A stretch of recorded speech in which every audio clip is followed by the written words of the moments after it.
வணக்கம் நண்பர்களே, நான் உங்கள் கவிதா பேசுகிறேன். இன்றைக்கி 10th மேக்ஸில் எக்ஸாம்பிள் 1.2 வந்து பார்க்க போகிறோம். இதில் என்ன கொடுத்துருக்காங்கன்னா, if A cross B which is equal to set of 3,2 3,4 5,2 5,4. So A cross B வந்து கொடுத்துட்டாங்க. தென் என்ன ஃபைண்ட் பண்ண சொல்லியிருக்காங்க? Find A and B. ஏவும் பியும் ஃபைண்ட் பண்ண சொல்லியிருக்காங்க.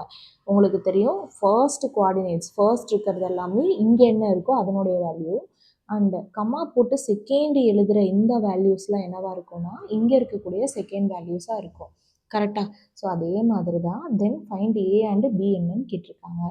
ஸோ சொல்யூஷன் என்னென்னா, ஸோ ஏ அப்படின்னா என்ன?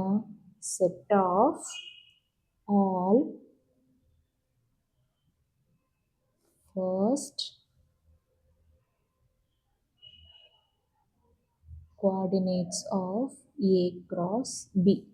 அதே மாதிரி B which is equal to set of all second coordinates of A cross B.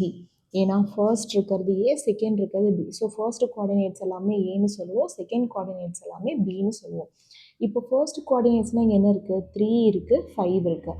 நான் ஏன் 3,3,5,5ன்னு எழுதக்கூடாது அப்படின்னா, ஃபர்ஸ்ட்டு 2 இருக்கக்கூடிய 3 கூடவும் இருக்க வேல்யூ 2,4 அதே வேல்யூ தான் 5 கூடவும் இருக்குது.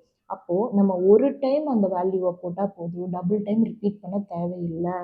So A which is equal to 3,5. அதே மாதிரி B which is equal to செகண்டாக இருக்கக்கூடிய 2,4 தான் இங்கேயும் ரிப்பீட் ஆகுது. ஸோ 2,4. இப்போ நீங்கள் இதை மல்டிபிள் பண்ணி பாருங்களேன். இன்கேஸ் ஏ கிராஸ் பி கேட்டிருக்காங்க அப்படின்னா ஃபஸ்ட்டு 3யை வந்து 2 கூடவும் 4 கூடவும் பேர் பண்ணுவீங்களா, அதே மாதிரி 3யை 2 கூடவும் 4 கூடவும் பேர் பண்ணியிருப்பாங்க. அதே மாதிரி இங்கே 5வை 2 கூடவும் 4 கூடவும் பேர் பண்ணுவீங்களா, அதே மாதிரி 5யை 2 கூடவும் 4 கூடவும் பேர் பண்ணியிருப்பாங்க. இவ்வளோ தான் answer. So A and B கொடுத்து கிராஸ் கண்டுபிடிக்க சொன்னாலும் ஈஸி தான், அண்டு கிராஸ் கொடுத்து ஏபி கண்டுபிடிக்க சொன்னாலும் ஈஸி தான். ரெண்டும் சேமாகவே நம்ம பண்ணி முடிச்சிடலாம். ஓகே, ஈஸியாக இருக்கும்னு நினைக்கிறேன். தேங்க்ஸ் ஃபார் வாட்சிங்.